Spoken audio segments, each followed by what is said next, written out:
All right, I know there's been a lot of Alex Jones stuff on today's program, but it really is an incredible situation. Now, as if things aren't already looking bad enough for InfoWars conspiracy theorist Alex Jones after getting caught lying yesterday in court and all of these other things, we are now learning that as a result of what has come out in the defamation trial, the January 6th committee is planning to subpoena Alex Jones. This is an exclusive from Rolling Stone.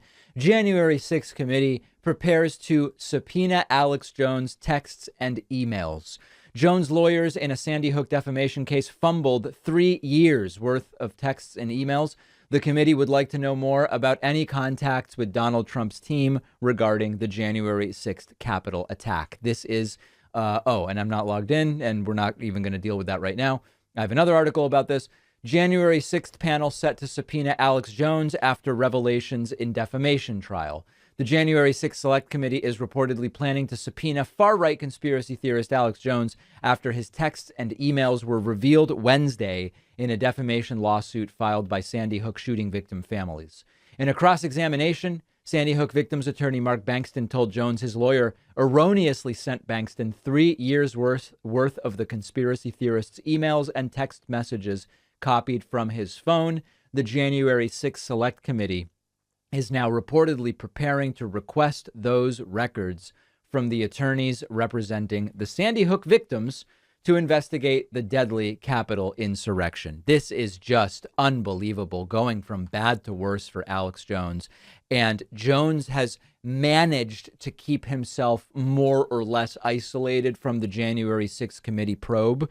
That appears to be ending at this point in time, and it would not shock me. I mean, listen, at this point, I'm glad all of this is happening.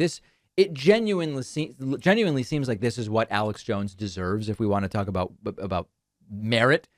But Alex Jones must be considering, do I fire my attorneys? Do I have grounds for appeal later based on improper or incompetent representation by counsel? Because this is just going wrong for him in absolutely every sense of the word. And